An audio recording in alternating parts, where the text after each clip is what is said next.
Welcome. We are live, season 2, episode 6. We've got our man Brandon Martin with us from Daybreak Outdoors. We're going to chat with him here in just a few moments. But before we do, Cam, go ahead and hit that nice little intro to show some love to all of our sponsors, and we'll get kicked off.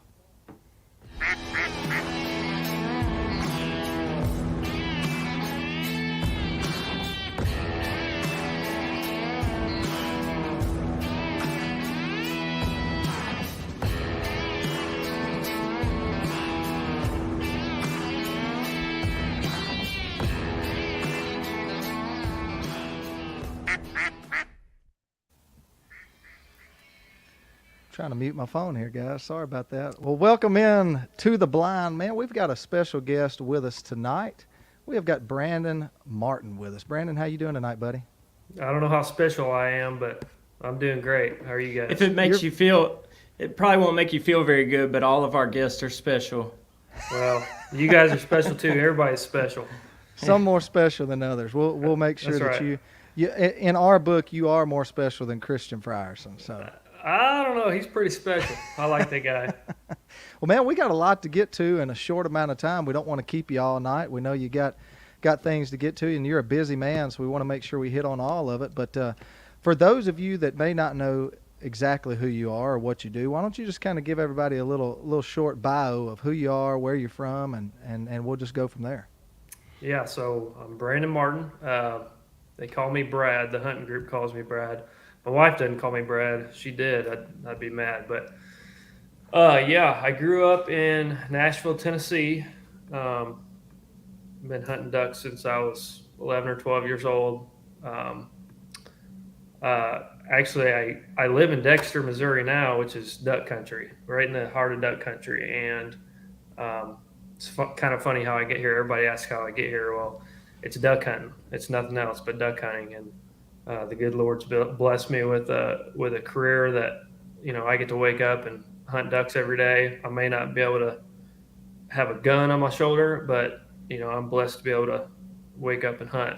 Like I said, I grew up in Nashville, Tennessee. I actually traveled to Dexter a bunch. We had a lease here in Dexter, and me and my stepdad came up here every weekend, and I got to meet some guys around here. And when I graduated and went to college, a couple of the guys around here said, you need to go to SEMO. That way you can wake up and hunt every day. And I was like, man, what a great idea. Why wouldn't I do that? And so I went to school at Southeast Missouri State, met some great friends there, and kind of we'll have to go into how I started my career here in a bit. But yeah, that's where I'm at.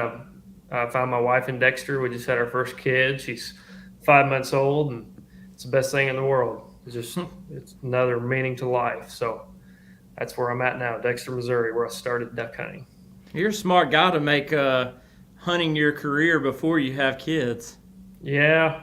The rest of us are just out here struggling to make it on the weekends. I hear you. I used to be a weekend warrior, but heck, now I'm doing it for a living. Yeah. That's So awesome. speaking of a living, I mean, let's jump right off into kind of what you do for a living. So I own Daybreak Outdoors, and the LLC name is Daybreak Media. And while I do the hunting show, I also do several other things, anything involving a camera or marketing or whatever it is. And kind of how I got into that.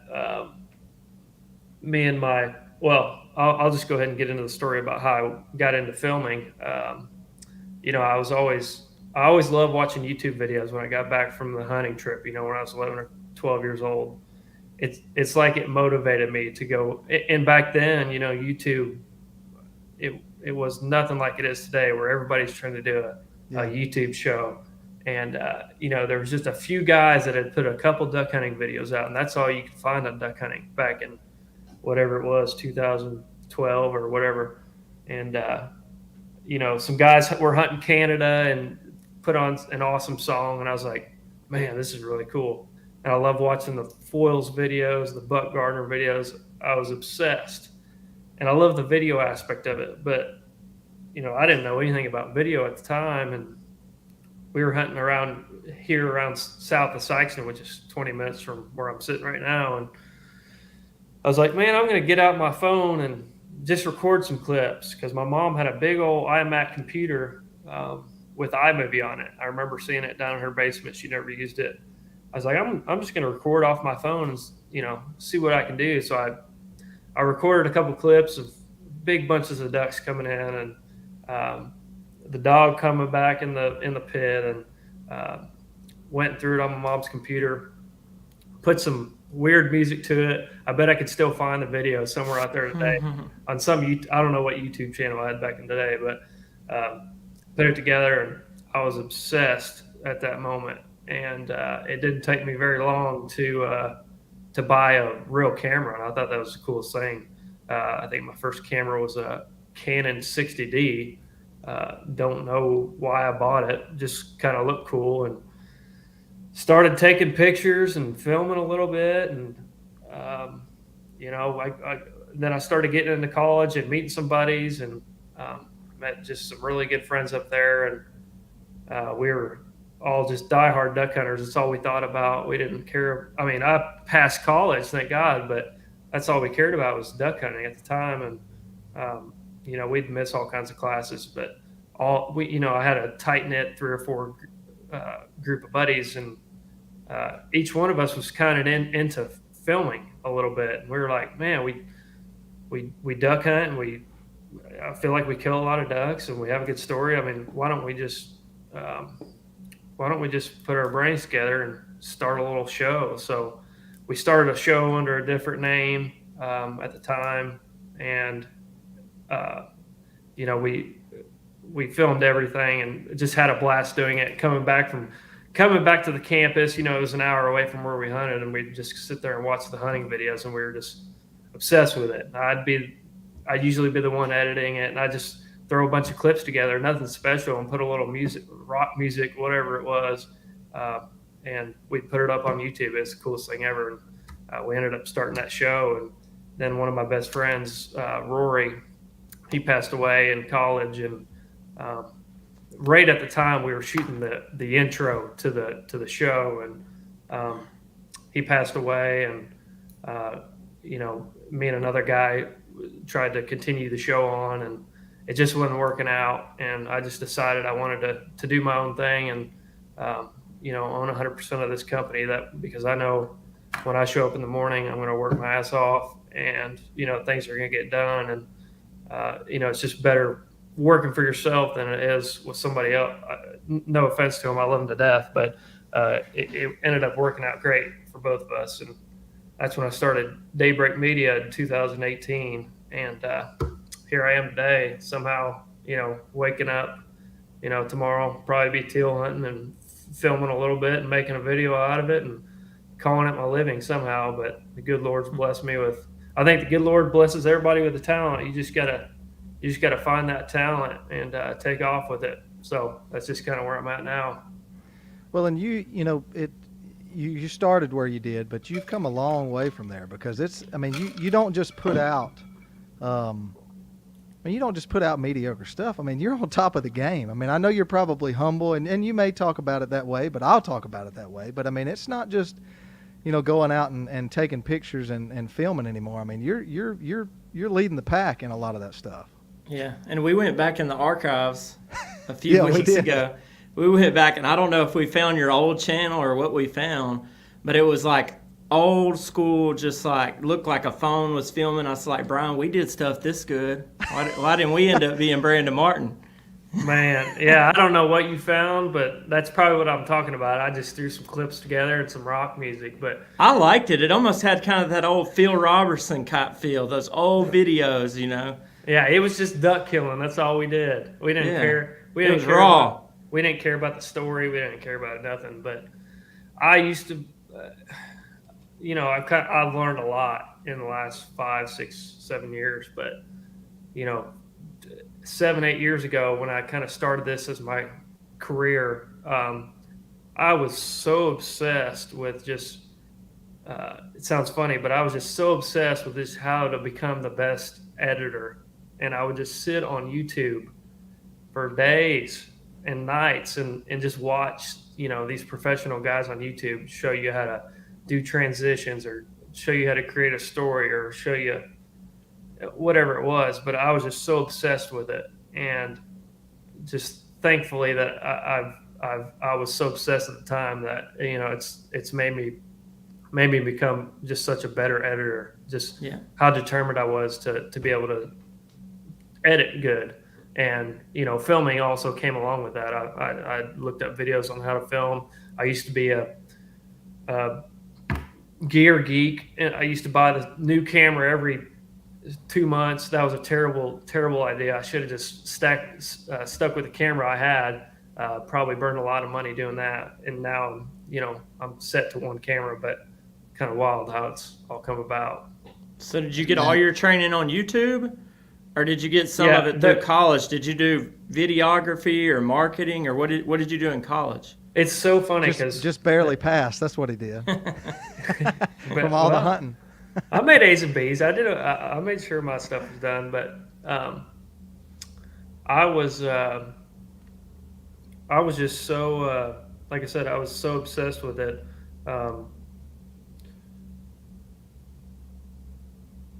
And like I said, I use an A7S III. It's a great camera, but the way I started my filming career was I started scouting cotton for a guy here locally, and it was right out of college, and I was doing the hunting show at the time, the old hunting show, not Daybreak, and he asked me, he was like, "Man, you do all this filming. Why don't you film me a commercial for my products?" And I started that, and that's kind of how I turned videography into my career. And he had me traveling all over the country, going to interview farmers and whatever. And I kind of learned a lot of skills there. And then I had a good relationship with Bandit at the time. And I asked the director of marketing, man, I cannot stand waking up. No offense to the guy that hired me to do this, but I cannot wake up every morning and know that somebody else is killing ducks, and I'm not watching it happen. I can't stand that. And that's when I was doing stuff for Bandit at the time, and I'm thankful for this opportunity. I always will be. And I asked the director of marketing. I said, "Hey, is there any way you have a spot for a videographer? Because I'm ready to hunt every day. That's what I want to do." And he was like, "Yeah, I'll hire you today." And that kind of took off my hunting career, and that allowed me to have the time that I do to work on videos that I do. And and now I'm here. Just hunting everywhere. But it's I guess it's kind of one of those myths that people think, well, if you want to get into videoing or photography and stuff, just go get you a camera, and get out there and start doing it. But man, there's so much more that goes into it. I mean, Garrett and I, we bought a camera back in, it was probably about the time well, no, it was before then. It was what, 2012, 2013, maybe. Yeah, maybe even earlier than that. And we gave it a shot for about 2 days, and then we sold the camera. I mean, we like shooting too much with were a gun, out. not a camera. I was just about to say that is the problem with there's only one guy that I know that does not mind holding the camera and not shooting at all, and that's Grant Sinclair. He's helped me out quite a bit, and me, I was going to say, but every videographer, photographer, it doesn't matter, has a problem with wanting to shoot, and that's fine. I mean, that's natural. When I am lucky enough to grab a gun, I get excited again, and I understand why all cameramen are like that. But I think that's another reason that I have made a career out of it, is because I know the more that I film, the better the videos will be, and the more the more the audience will like it, and the more the sponsors will like it. And so I've just learned to, film everything. And when I grab a shotgun, it doesn't do anything for anybody. I just remember it in my head. But, I don't have a problem picking a camera up. Let's just say that. Well, look, we're going to dive more into your videos and the shows that you do now here in just a second. But we're going to take a short commercial break to show some love to our sponsors that help us put on this podcast each and every week. And then when we come back, we're going to talk more with Brandon Martin about Daybreak Outdoors, and we are going to dive off into the product that he's got now so that you can go find it and watch it because it's some really good stuff. But we'll take a short break, and we'll be right back with more with Daybreak Outdoors.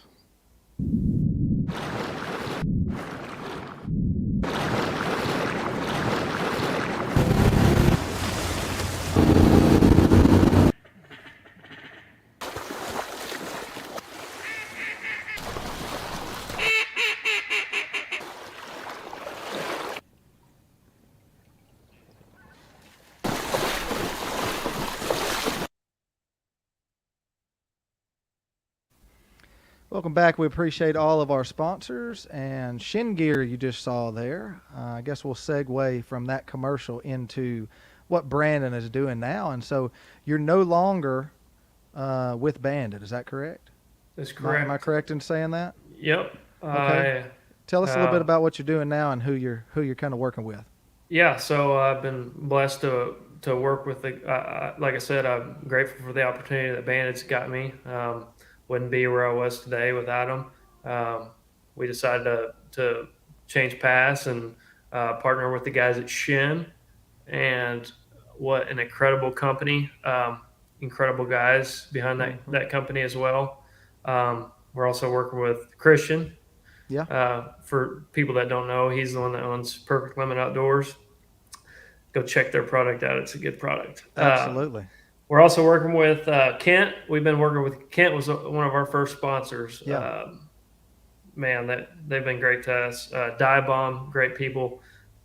We've also worked with Spencer Halford, Rolling Thunder Game Calls, Jeb's Chokes, Swamp Box, do a little bit with Can-Am.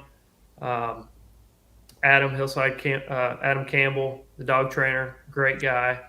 Yeah, we'll have Adam on here next month, I think. Adam's going to come on and chat with us. One of the best dudes you ever meet. He's a great dude. Sent me diapers for my kid, and I'm thankful for it.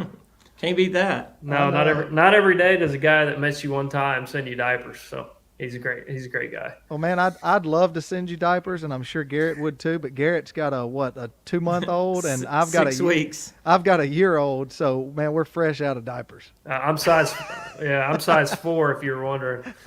Okay, we'll make sure to get you some coming that way. But speaking of what you do and kind of working with Shin now, how does something like that happen? I mean, without getting into too much that you can't tell, but I mean, we don't know how it works. So, I mean, how do you transition from working with Bandit over to, with Shin? Yeah, so I went to one of my good buddies owns part of a dealership here in town, and it was today, and one of the guys asked me, he's like, "What do you do?"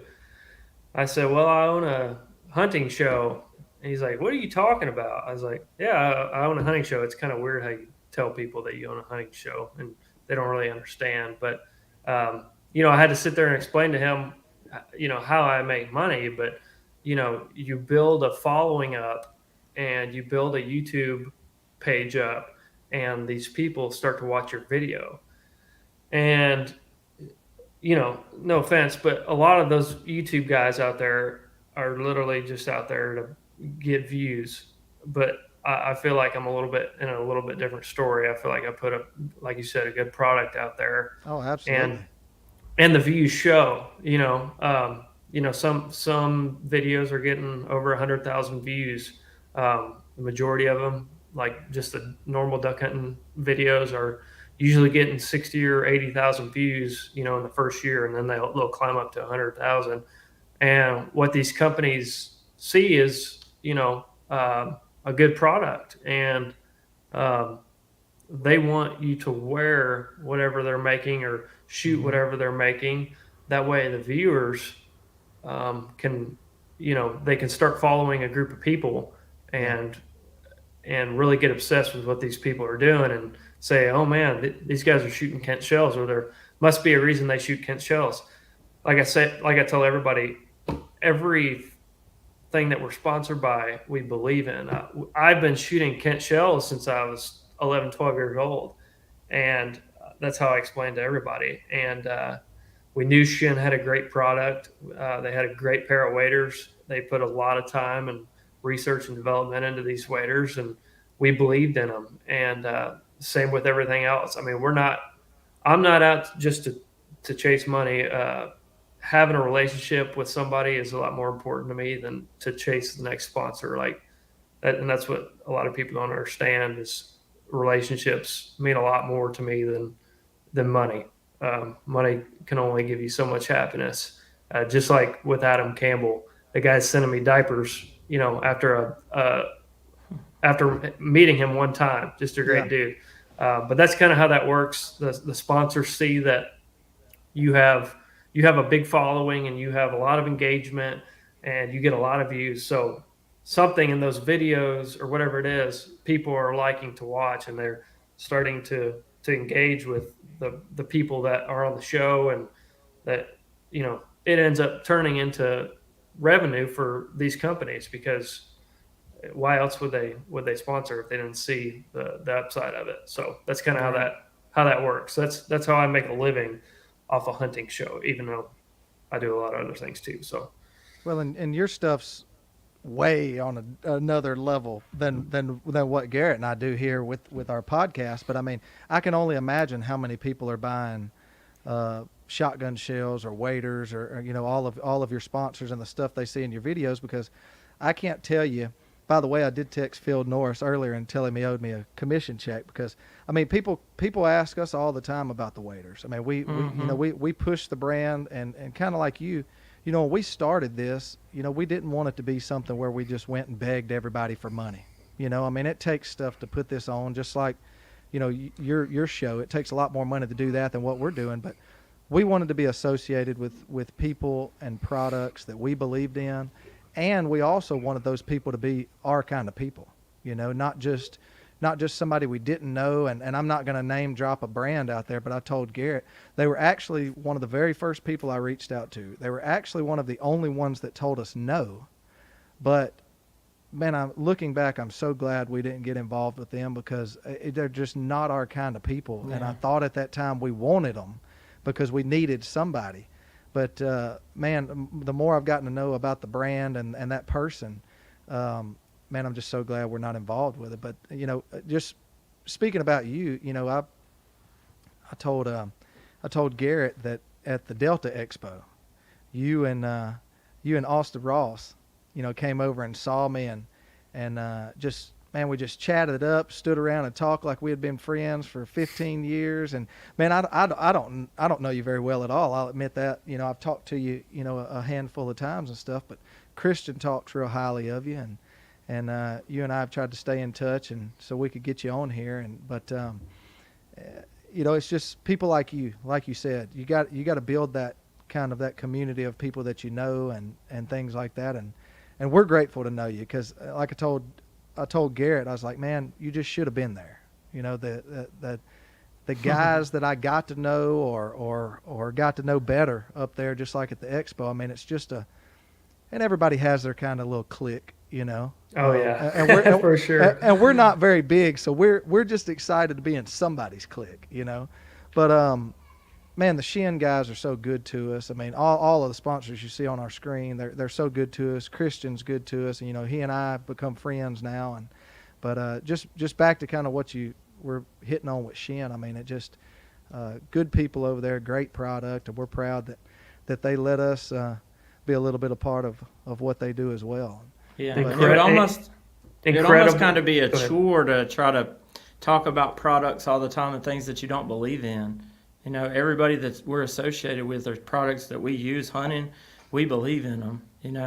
Another thing to what Brian was talking about, me and my little boy, we watch Daybreak Outdoors before he goes to bed at night, and he's ate up with duck hunting. He's never been yet. He's 4 years old, but we watch your videos, and so I'm sure he thinks it's really cool that we have you on. I can tell him, hey, this is the guy that owns these videos. Well, I'm glad. We've been trying to Brian's been trying to get me on this podcast for a while, and every time I go down to Arkansas, I tell him we can do one, when you guys used to haul the cameras around. But I'm glad we finally worked it out and got on here.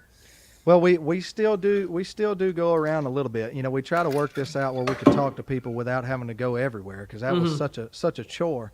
But whenever you come down to Christian's place, you know, we're gonna try to come over there and do one in person. Sit around in there in the living room over at the lodge, and Yeah, as long as Christian gets to sit next to me. yeah, oh, absolutely. He's a real good talker. Let me tell you. Oh, he can talk. Yeah, he can talk. Listen to this. I've got a rule with Christian, and I tell him because he calls me all the time, just bouncing ideas off, and he calls me at 8, 9, 10 o'clock in the morning and wants to talk, and I tell him, hey, this is your rule here, because he'll talk for hours. I said, you do not call me until 3 or 4 o'clock in the afternoon, because my most productive times is from 8 to about 2.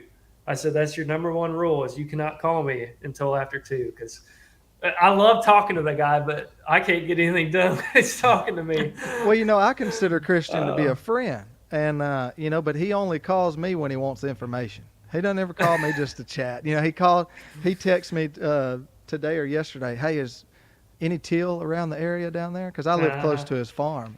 I said, no, but if you find some, I'm ready to shoot some. And, you know, you make sure you get in there now. That's he always texts me to keep up with the ducks because I drive about an hour to work every day, and it's right by his farm. So he texts me when he's not up here and says, hey, see any ducks over there? So But you were keeping up with Christian's ducks before we even knew him. Oh, absolutely. I just wasn't able to hunt them. And he wants a free scout report is what he wants. That's right. I'm gonna see if I can get put on the payroll to do that kind of thing for him. But I hear you on that.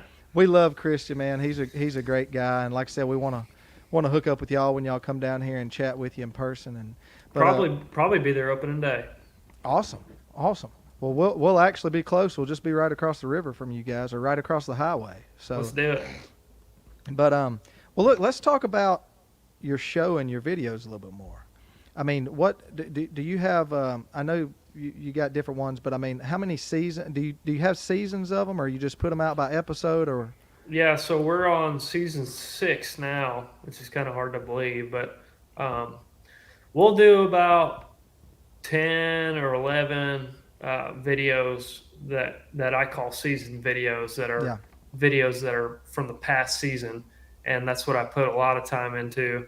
A ton of hours. I was working on one for 3 or 4 hours today until I got caught up with doing something else. But like I said, we got 10 or 12 season videos, and those usually get the most views. I don't know if it's because I put the most time out of it, if it's duck hunting, if it's the story, what it is, but they get the most views. And then, you know, like right now, I just put out a teal hunt video that's current. That happened Saturday, and I put that up quick.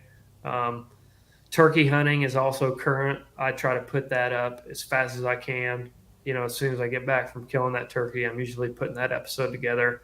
I also do, you know, I need to be a little bit better about it, but I called it the Day Breaking Behind the Scenes series, and it's anything that's related to duck hunting outside of the season episodes. So, you know, if we're brushing a blind, we'll film how to brush a blind. If we're flooding up cornfields or whatever it is, we're going to put it on there. Whatever we're doing that does not consist of the season episodes. And then snow goose hunting rolls around, and I usually save that footage as well. So I'll have 4 or 5 awesome YouTube videos. We had a good snow goose season. I'll put those out in February when everybody wants to watch them, because by February, man, you're so worn out and so tired of waking up every morning. I mean, we hunt snow geese about every day, and we hunt ducks every single day. And so February is just that time when I get home at 11 o'clock. I am done for the day. I'm so tired. And then March, you know, turkey season starts again, and I'm well rested and start putting out episodes. But that's kind of how that rolls.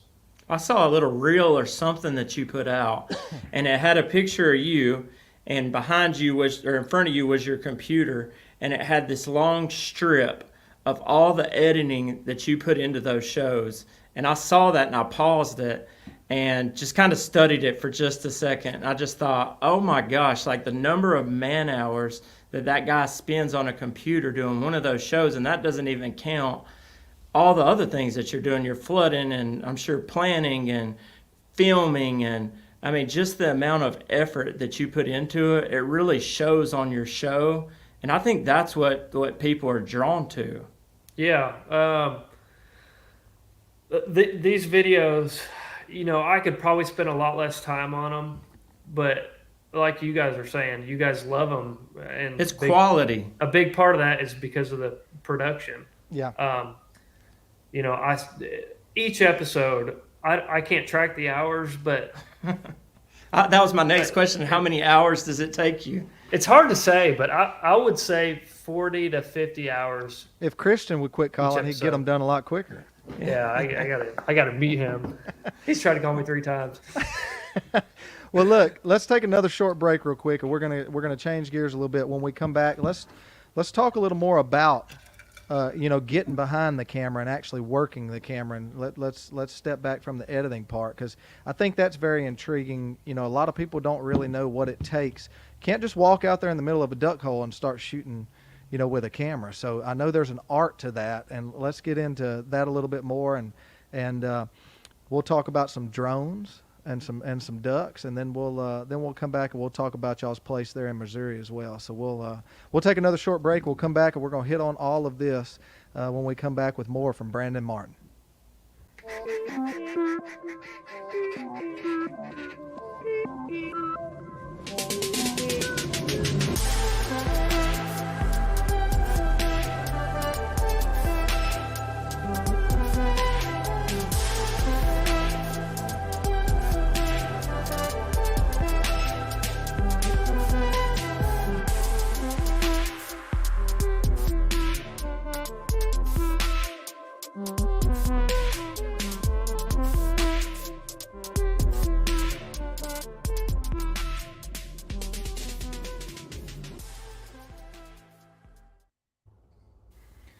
Well, welcome back to Season 2, Episode 6 with our special guest, Brandon Martin from Daybreak Outdoors. Before we get back into the podcast here, I want to give a big shout out to all of our sponsors that help us put this show on each and every week. Not only are they sponsors, but they're friends for us, really good people at all these companies.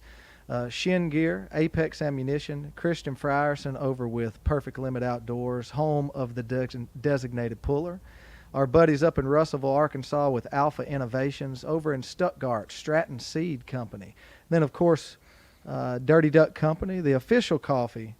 Dirty Duck Coffee, the official coffee of the blind. And then now, they're not high and dry anymore. They're hella dry utility poles. And Brandon, speaking of those poles, have you ever used those before? Are they the poles that you stick in the ground? They got cup holders. Yeah. Well, They got all kinds of stuff.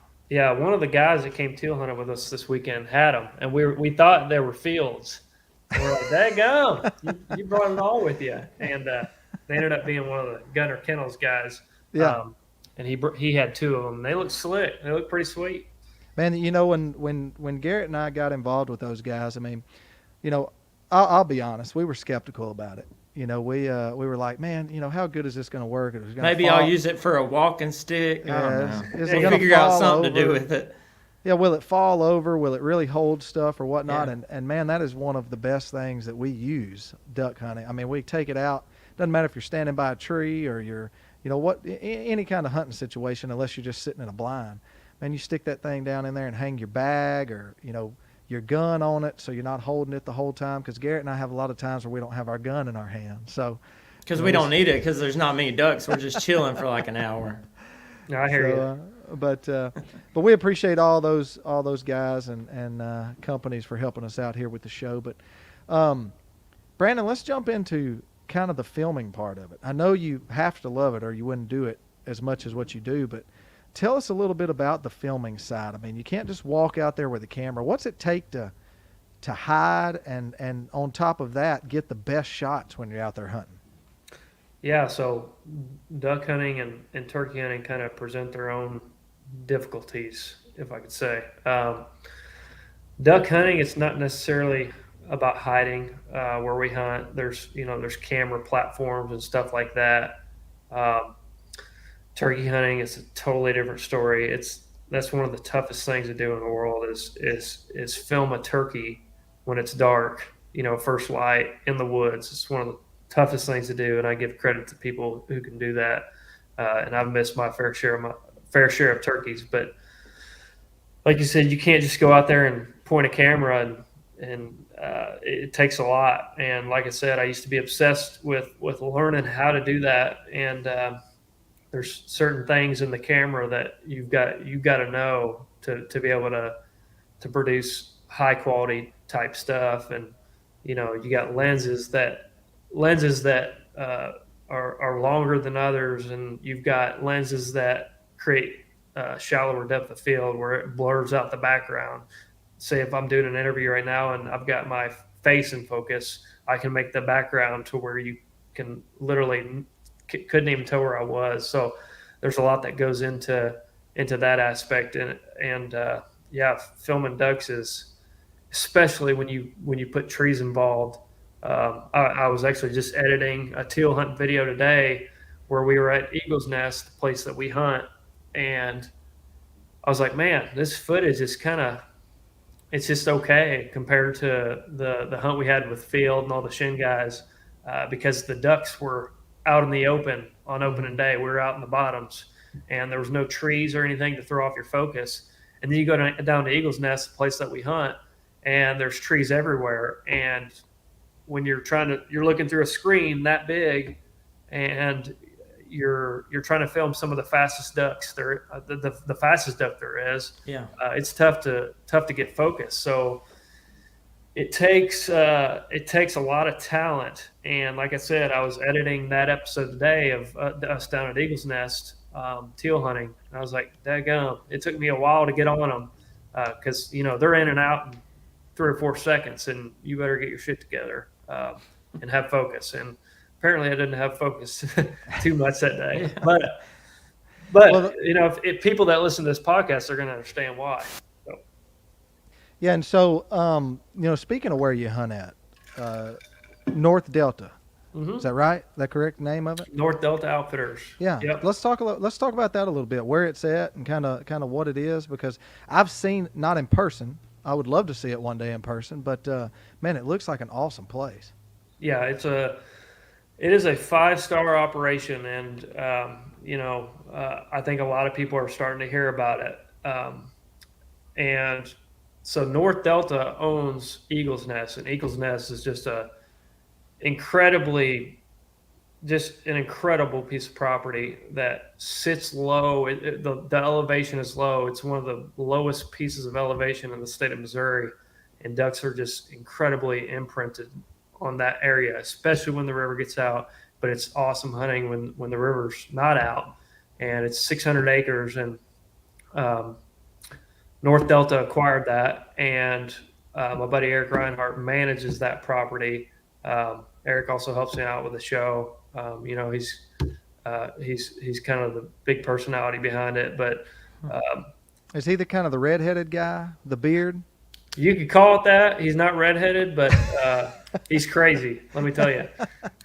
I thought he But was redheaded. He could be dark hair, brown haired, or something like yeah, that. But yeah, but he's the other guy on the show. I'm doing interviews. He's also doing interviews. But like I said, so North Delta Outfitters, Andy Riley, our good buddy from Dexter, good family friend. He owns it. Eric manages it, all the duck hunting property. I help Eric out when I can. I just had that kid. I used to be down there, 2 or 3 days a week, but with the kid, and I just moved into a new house. I haven't been able to get down much, but I'm sure Eric will be blowing my phone up when he needs all the blinds brushed. But yeah, North Delta Outfitters, like I said, it's a 5-star operation. Everybody that comes has an incredible time. Not only is it incredible duck hunting, but it is also the lodge experience is you will not forget it. They've got chefs. It's just incredible just to see the lodge, and Andy's done such a good job at designing the lodge and the mounts. We have full oak limbs hanging off the roof with 25 mallards dropping in, and we got buckbrush on one side with a group of 10 pintails coming in, and he's wanting to do a big old ball of teal because we shoot a lot of teal. But yeah, so a lot of people get confused. Daybreak, that's my show. I go to North Delta to film about 90% of it, and the rest of it, I go to Arkansas, film at Christian's Place, go to Fowler's Point. That's another awesome place. Going to Canada this year. So I usually shoot about 2 to 3, maybe 4 episodes outside of North Delta. But like I said, that's where I film the bulk of the show, because Mama wants me at home at night, and I respect that. And it's awesome hunting. Love that crew. And so that's kind of a little bit about North Delta. Well, Well, it sounds like- why go anywhere else if you got that right there, at Yeah, home? really. That I place know. is nice. It's a sweet spot. It's just like I said, the ducks they're imprinted. It makes a lot of us sound like really good callers, way better callers than we ever think we are. Because every time you see a group of mallards, they're coming to that spot. Yeah. They're coming, and like I said, you start blowing a duck call, they're coming anyways. It makes you feel good. It sounds like you enjoy filming just as much as you do pulling the trigger. And I had to go back to you filming a little bit. So I had no experience at all with a professional wildlife photography or anything like that. But when Brian and I went last year to Christian's Place, Austin Ross went hunting with us. Well, Brian and I, they didn't have enough room, so Brian and I swapped out the shooting hall. And whenever I was sitting back, I was just watching Austin. And the amount of work that a guy puts in to get the shots that you, him, all of y'all that do that, I mean, I was mesmerized watching him with his camera. It was very neat. Yeah, and he's just getting into videography, and Yeah. I've been meaning to. Every time we talk about it every year, I'm going to show him how to make reels. He's starting to really get the hang of getting focus and getting ducks through the trees. I mean, that's half the battle right there. And he used to be just a photographer, but now he's really diving into the video, because what people don't understand is Instagram is turning into videography. They're turning into reels because they're having to compete with TikTok. So hate to say it, but photography is kind of doing this and videography is doing that. Luckily for me, so good for Austin. He's starting to learn videography. So that's cool that you say that. He's starting to get really good at it. Yeah. Now you don't just go over and film over at North Delta. You do some other things around there as well, right?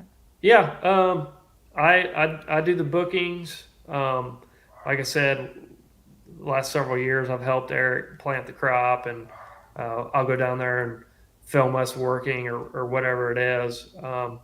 Help brush the blinds. Anytime I go down there, there's a video opportunity to video something, and so I book the hunts. I manage the website. Any corrections on the website, I deal with all the people coming in, which is quite a job sometimes, because people for some reason don't read what's on the website, and then I get asked the same exact questions, but it's there in bold. But yeah, so I do several things at North Delta, but also film my show there. And so if someone wants to book a hunt at North Delta, what's the process of doing that? The process is to go to northdeltaducks.com, and you just put in the spot where you book a hunt And read. and read the price and read the amount of days and the amount of people you can have. And then the email gets sent to me, and I sit here in this office, and I either email them back and forth, or I call them and explain the situation. Because we charge a lot of money, but I promise you the product is worth what you pay for it. Like I said, it's a 5-star operation. So we're blessed to be able to go out there and hunt every day. And that's the coolest part about being around North Delta Outfitters, because you're waking up every morning getting to do something that 95% of duck hunters dream of doing. Getting in a boat and riding out through a willow slough and scaring 20,000 mallards out of a hole, and then getting to hunt, mallards and willow trees. It's the best thing in the world. And sometimes we don't realize how blessed we are, but it's awesome to be able to wake up and do that every day. So I was talking to you earlier, and you mentioned drones. Let's talk a little bit about the drones. Do you use a drone? Yes. Most all the time, or is that something that just every now and then? Kind of tell us about that. Yeah, I definitely use a drone, and it's illegal. A lot of people don't know this, but it's illegal to scout for drones. So you always got to be careful with what you do with a drone. But majority of the time, I am flying a drone and figuring out what hole needs camoed more, or why our decoys are what they're not liking, or is our blind brush, are they seeing the dog ramps? And you get up in the air and you start realizing real quickly what ducks like and what they don't like. Things look a lot different. Whew, man, I can tell you a lot, and I'm about to tell you, but on cloudy days, you better have your blind brushed in good. It's crazy to say this, but there's kind of a culture behind brushing blinds. I feel like Missouri guys are always really particular about how they brush their blinds. I don't know why that is.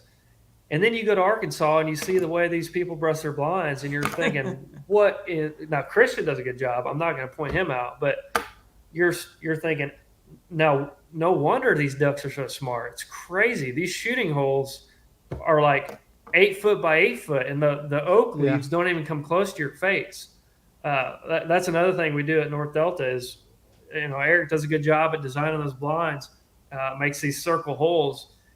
The camo is so thick around your face that clients come in there and they complain about not being able to shoot. And that's how we want it, because, do you want to shoot ducks close, or do you want to shoot them at 60 yards? It's up to you. And we have to constantly remind them to keep their faces in. But when I fly that drone, if there's a guy that is a foot away from the shooting hole like this, his face looks like a flashlight. It is crazy. It's not in the sun, but in the clouds. You understand why, when you fly the drone up, you understand why ducks will not finish in the clouds. Yeah. Sunshine's a different story. I'm going to get real particular here, but in sunshine, you got to think about a south wind. In ducks, so a south wind, sun is always in the southern hemisphere. So at 10, 11 o'clock, that sun is beating down the water. And if you have a south wind, that's the direction that the ducks are coming from. So it's hard to sit here and explain if I don't have a clip to show you. Makes sense. But if you're flying the drone the way a duck flies into a south wind sunny day, they are absolutely blinded. They can't see anything. They can barely see the decoys. It don't matter what decoys you have out that day. It does not matter. You could have Coke bottles. It does not matter. They're just hearing the call. And honestly, to be honest with you, a mojo on a south wind, unless they're coming from the south, they can't see that thing very good either. All they can see is just a little flicker. But if I follow that drone on the north side, or on the south side, if it's a north wind, the impact of a spinner is incredible, because the sun is here and the mojo's here. So that sun is beating down on the mojo wings. So the flash is so much more impactful. So I sound like a nerd here, but we love this. This is great. When you put a mojo out in a north wind, it is incredibly effective. And I feel like that's not an opinion. I feel like that's a fact. When I fly the drone 600 yards away from our decoy spread, you can see that flash from a mile away. You get on you go on the other side on a south wind. South wind, you always want a south wind sunny day. The ducks act stupid anyways because they can't see you. But if you fly the drone on a sunny south wind day, it's so much harder to see that flash. And it was funny. Field was hunting with us, teal hunting, and he was moving the mojo. You'll see him moving the mojo in the decoy spread. I said, "Hey, Field, point that mojo perpendicular to the sun." He's like, "What are you talking about?" I was like, "Well, it flashes on those wings. Those rays flash on those wings, and it creates more of a reflection and a flash." He's like, I've never thought about that. I'm going to start doing that. It's like, I'm telling you, just flying the drone has made me a nerd about it, and realizing what we need to do with decoy spreads and where we need to put the mojo. You will always see us in our videos. We hate mojos, but clients like to see them. They think that you're not. We hate them, but clients think that if we don't have one out, you're not going to kill them. But If you you, will if you always. got a DP out, you don't need a mojo, right? That's what I was going to say. What do you You think don't. about the difference between Mojo versus DP? Well, that's a great question. I have flown the drone on a sunny day, and it's quite incredible what ripples do with the sun. When you have a sunny, cloudy day, when you're 200 yards away from the decoy spread, you can, on a cloudy day, I'm not talking about motion, mojos, anything. You can't see the decoys. You can hardly see a mojo. It's crazy. They blend in with the water on cloudy days. But on sunny days, man, those ripples matter, because when I'm flying the drone just to figure out what we need to do, yada yada, we have a hole called the hell hole, and it's got 3 different DPs in it with 2 different lines each. So it's got 6 different lines out. The amount of reflection and motion that puts out compared to a mojo is night and day. Every time that water goes up and down, that water that sunshine it's like blinding you. It's looking like flickering, like something's really happening down there, like those ducks are having a party. And man, it's incredible. I need to post a clip of that on Daybreak just to show everybody. But like I said, the impact of the sun and a DP when you don't have wind, I would 100% say it's more effective than a mojo. Absolutely, no doubt. Well, man, we're gonna have to get you back on here, especially at Christian's place, because you're way more interesting than he is, and you got all these facts and stuff, and all he wants to talk about is LSU and this mess. But he likes talking about duck hunting a lot, man. yeah, we love that guy. But In April, yeah, for sure, he wants to, or talking about cutting his crops, So oh yeah, he's big on that. Look, let's take one more short break here, and when we come back, we've got a property of the week from Lyle Real Estate that we want to make sure that we get on here. That's coming up for sale. You may want to buy it with all the money you got. I wish. I'm a broke man. It'd take a bunch of us to buy it, but nonetheless, we've got a property we want to highlight, and so we're going to take a short break, and when we come back, we're going to talk about that property that Lyle Real Estate has for sale, and then we're going to ask you some more questions and just talk a little more duck hunting. So we'll be right back.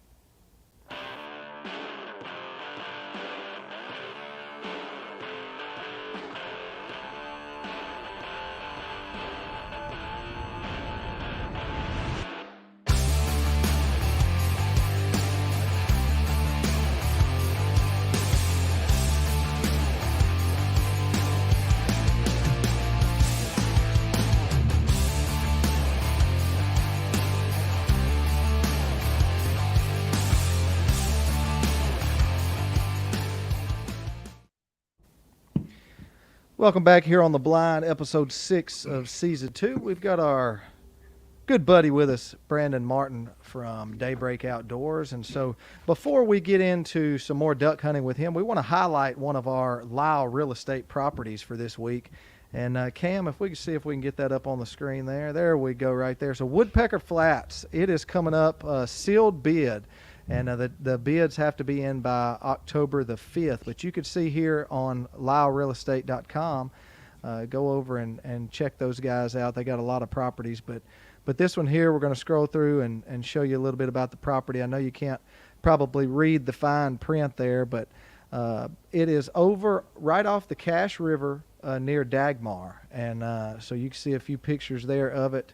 Make sure you get over. Gerald Jones with Lyle Real Estate actually has this one listed. So if you're interested in a property like that, it's a real jam-up property from what Gardner Lyle has told me. And make sure you go over and check that out at LyleRealEstate.com. Again, that is listed with Gerald Jones, and that is Woodpecker Flats, right off the Cache River. So make And sure it you go over says- and check that out. It says $0, but I'm guessing it's really not free. So it's a sealed bid on Well, the you may 5th get- of October. You may get it for $0 if or I'm maybe thinking we need to $1. place a bid. I wonder if they have a minimum bid. It's the minimum's probably way more than we can afford. But Yeah, I would imagine. The other thing, looking at these properties, though, a lot of times they'll show land and stuff, but they don't show any straps of ducks. So I was looking through those pictures. They got straps all over that one.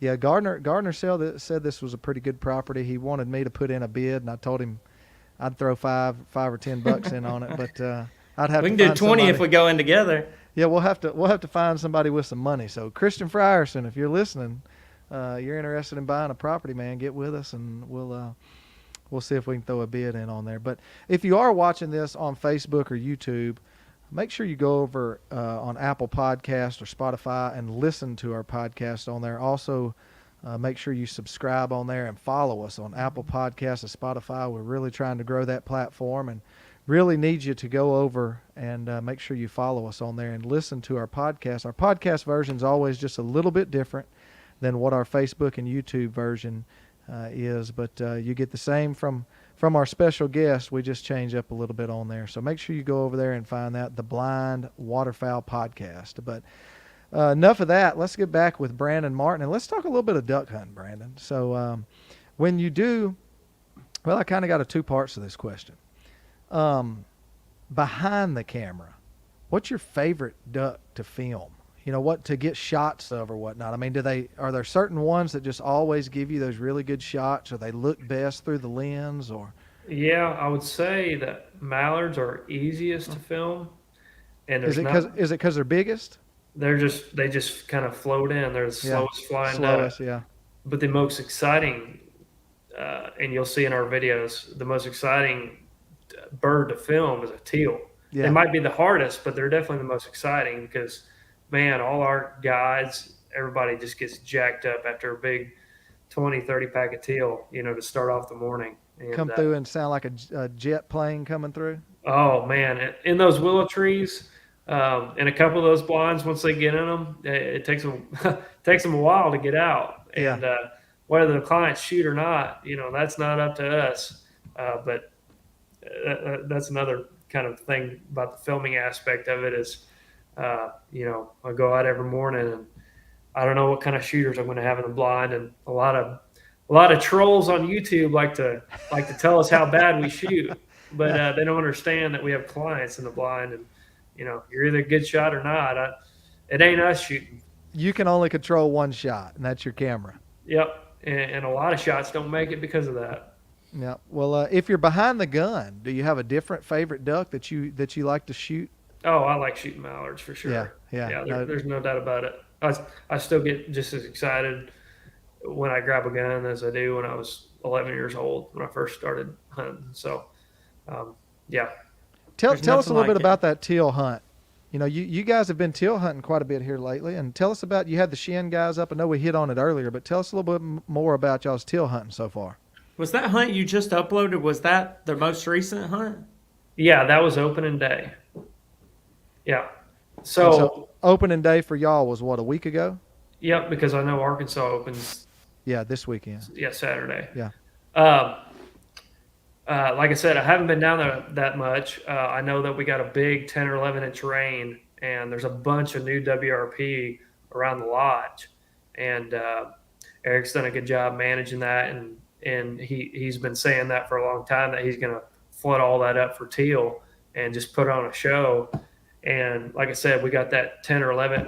Probably got 10 or 11 inches of rain in about a day and a half, and all the boards were put in, and so there was just a ton of habitat for teal. And it's usually not like that. Usually, there's 200 or 300 acres maybe flooded for teal, so they just don't stick around. You might get lucky and find 200 in a little pocket and be able to go maybe kill your limit. But like I said, the habitat was there this year, and they were eating all that barnyard grass and all that stuff like crazy. And we found a spot right by the lodge.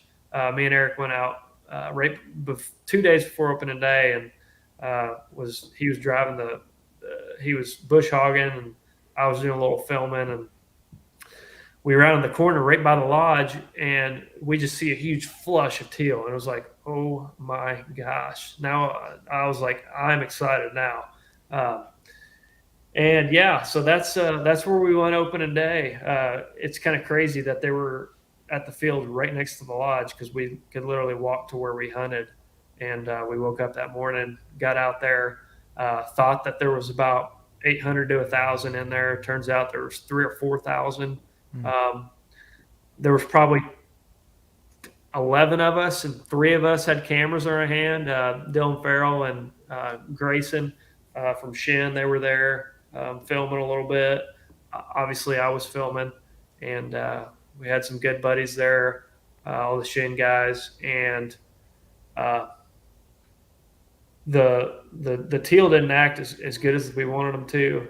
We had a little buffer strip there of just a bunch of aquatics and stuff, and the teal were just kind of hanging off the edge, and we were having giant groups. I mean, you'll see the video. We were having giant groups of teal come in, and they were getting to about 30 yards, and they were getting to that point where they kind of sidewinded you and then took off, and your second shot was hitting them in the butt. And I can't say we didn't shoot good just because it just wasn't good shots, but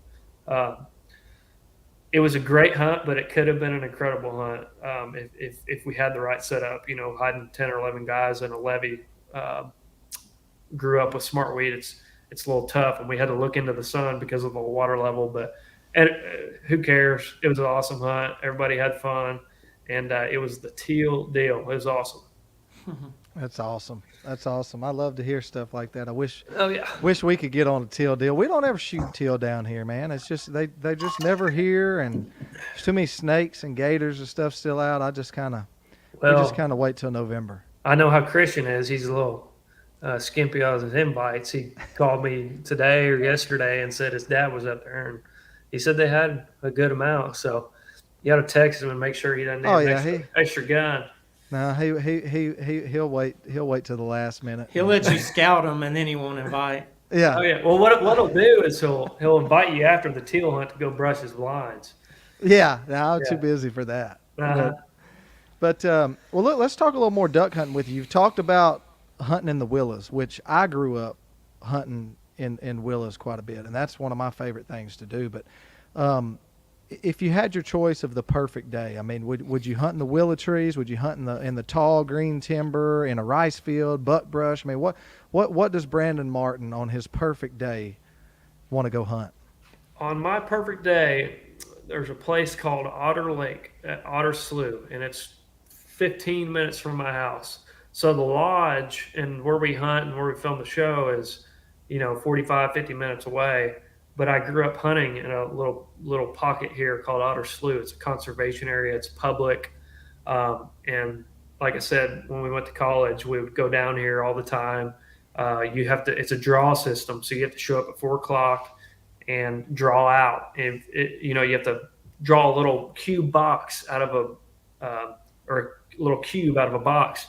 And you got to get a low enough pill to get a good spot. And if you don't draw 1 through 30, you got to go home. And so we went home plenty of times, but there's an old natural slough out there called Otter Lake, and it's full of cypress trees.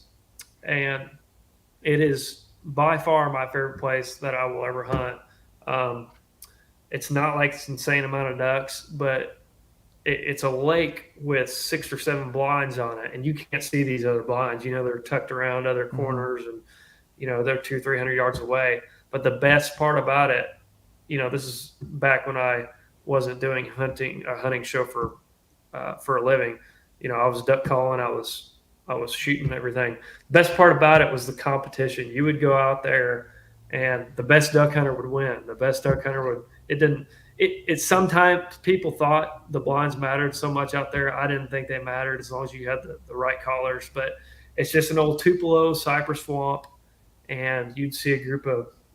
You would always want to go out there on a sunny day. We hardly ever went out. We hardly ever drew out on a cloudy day unless it was a front day. But we'd go out on a sunny day, throw out just 5 or 6 times more decoys than anybody else would. We'd put this was before I worked with Christian. We put all the Higdon splashers, Felicia flashers, whatever you call them, and we would just do something different than everybody else. All those ducks, they would get up off the refuge, they would fly over that lake, they would see the same dang thing every time. One mojo, and 2 dozen decoys, and I feel like we kind of figured out the system there. And we would go to a blind. We would go to a blind that has there would be a kill chart up there on the board, and everybody would walk in and see the kill chart. And what a lot of these young kids don't understand is it doesn't matter what blind you have on a lot of these days. It just matters, how good of a hunter you are. Mm-hmm. And you look at the kill chart, and blind 4 would kill no more than 3 ducks for the first 15 days. And on the 16th day, we would pick blind 4 and go shoot the first limit. I'm not trying to beat my chest, but we That's just okay. You beat just, it as much as you want to. I'm the last one to beat my chest, but we just learned to do something different. And when these ducks would fly over, my best friend Rory O'Keefe, he was a duck call maker, and he sounded great on the duck call. I feel like I'm a pretty decent duck caller too. And we would call at them until they hit the water, and that's what everybody else didn't do. We had all the decoys out, and man, it was the most beautiful thing you've ever seen in the world. Group of 25 or 30, as high as you could see, break down on this lake. Everybody's calling at them, and you're the one to finish them. It's the best feeling in the world when you're the one shooting at them, and everybody else gets to hear you shooting. I hate to say that, but man, it was fun. Well, to give us a little insight, what's coming down the line for Daybreak Outdoors? Anything exciting, anything big we need to be looking for, or just some great episodes coming? What you got? Yeah, we've got this is probably the most content I've ever had this year. I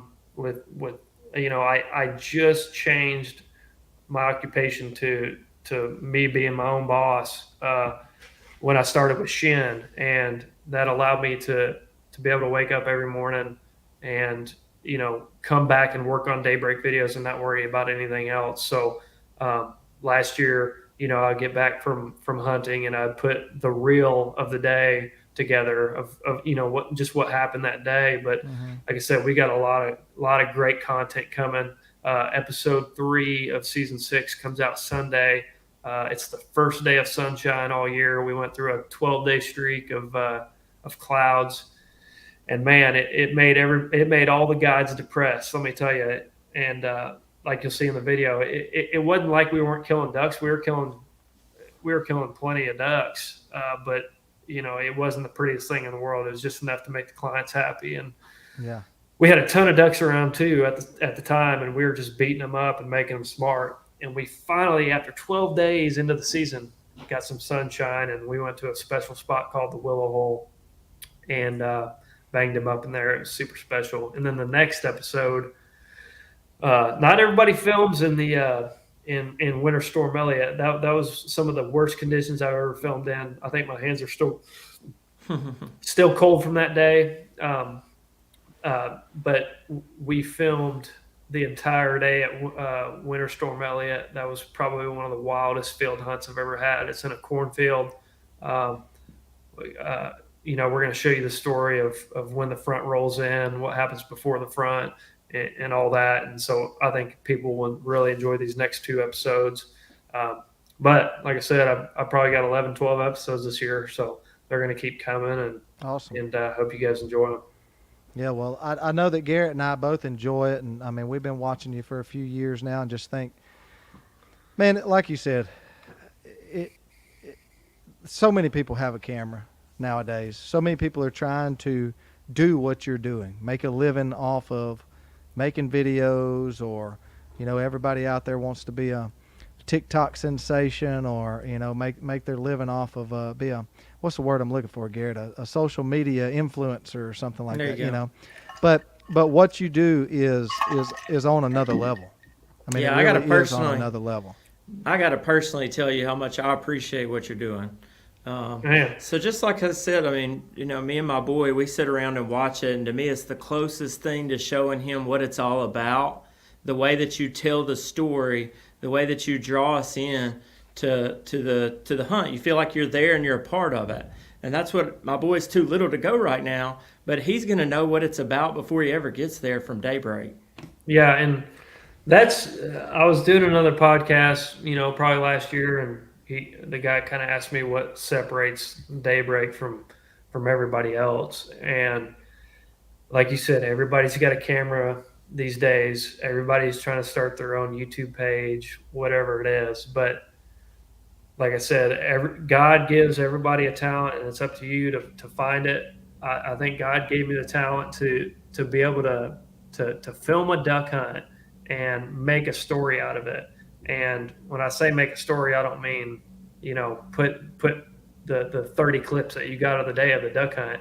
What led up to that? What was the problems? What happened to the generator? Why was this person screaming at this person? And I think that's what makes the show so unique and so different and I'll always thank the people that are behind the camera and everybody that's helped me along the way.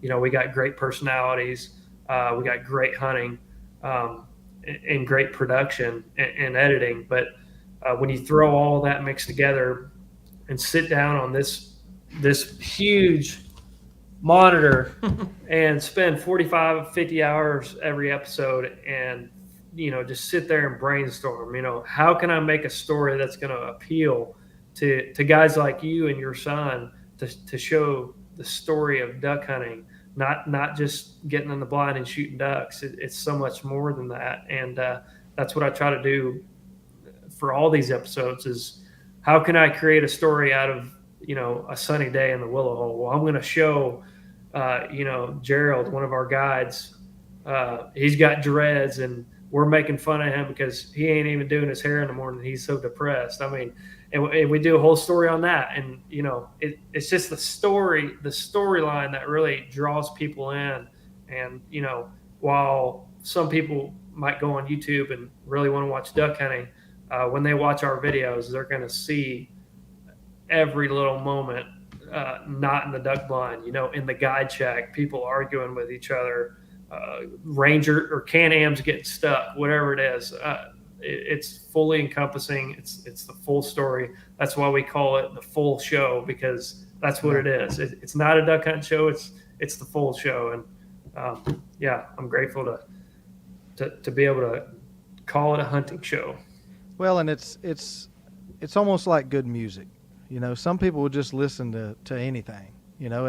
You could go out there. If you want to see somebody just filming ducks coming in and shooting and people hollering, you can find that. And it's kind of like a lot of the music on the radio right now. But if you want some real, genuine 1990s country that tells a story, that's what you are. You are prime country. I mean, you guys tell you tell a story behind the camera and sometimes in front of the camera, but it's genuine, it's real, and of course I know you're putting on a production, but it's just, I think that's what makes it so intriguing and so good, and on top of that, the quality. I mean, it's top-notch quality. I haven't found anything out there that's better quality, and probably won't. But I mean, it's fun to watch. It's really good. And for a lot of people, I mean, I used to have the outdoor channel on my TV and everything. Now I've got YouTube TV, or there's not even a hunting channel there.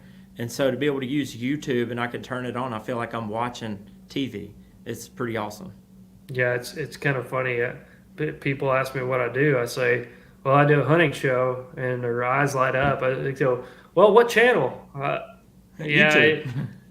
It's hard to say. It's not on Sportsman's channel. That's just not where things are going. I said it's on YouTube, and then the older guys are like, all right, what this guy's he don't know what he's talking about, but it's funny. Well, man, we sure appreciate you taking the time to chat with us. It was a pleasure, and again, I hope we get to see you in person and sit down and chat with you in person. Even if we don't do a show, I just hope we can catch up with you when you're down here in our part of the world, and we'd love to chat some more. So if people want to find your videos or your social media, where all can they find you at? Daybreak Outdoors. So we've got TikTok, we've got Instagram, we've got YouTube, we've got Facebook. If you type in Daybreak Outdoors, you're going to find it. It's a cypress tree with a circle. And yeah, like I said, everybody that's followed us along the way, I really appreciate it, and really appreciate you guys having me on the show. Like I said, I'm nobody special, but it's good to meet guys like you and talk about what we do for a living. And yeah, it's been fun. Well, man, again, we appreciate you. And if you are listening or you watch this on Facebook or YouTube and you don't know who Daybreak Outdoors is, man, you're really missing out. And I'm sure most people that watch this or listen to it already know who you are. We're not telling them anything new, but man, it's just really good stuff. So make sure you go check them out on social media. Make sure you go check out the episodes on YouTube. And again, kind of like Garrett, I like putting it up on my TV where I can see it big. And man, it just feels like we're right there hunting. And so we appreciate you for doing it and giving us something intriguing to watch during the off season. And we appreciate everything you do. Maybe one day, Garrett, we'll be lucky enough we can be on one of them. Yeah, that's right. We may not be interesting enough to be on one. No. We can be. All we got to do is get on there and buy a hunt. That's right. That's right. Yeah. Yeah, we'll give you a 2% discount. How's that work? That's right. fine. That's right. Yeah, $50 off. So, Uh-huh. well, man, we appreciate you. Make sure you go over and like Daybreak Outdoors on social media and go watch their new. When's the newest episode coming? This Sunday, right? Sunday night. Yep. Sunday night. All right. Make sure you go, and we're gonna share it on our. Social media as well, so people can go and find it. Make sure you see the new episode that's coming out. So we appreciate our buddy Brandon Martin. We appreciate all of our sponsors here on The Blind for helping us make this possible each and every week. We'll have another episode for you coming out next week. Make sure you stay tuned. Also, go like us on social media. We're just about everywhere except Twitter. We don't do the Twitter, but I don't even think it's called Twitter anymore. No, I quit Twitter. Yeah, I quit Twitter. But go and like us and follow us on social media. We're trying to grow as much as we can. Brandon's even trying to give us some tips. You know, people like us that are so hard-headed and don't know what we're doing, we're trying to get tips from anybody that's good at that kind of thing. And we're just trying to grow, Brandon. It's a struggle. But, I hear you. I'm surprised you guys got all this stuff together, man.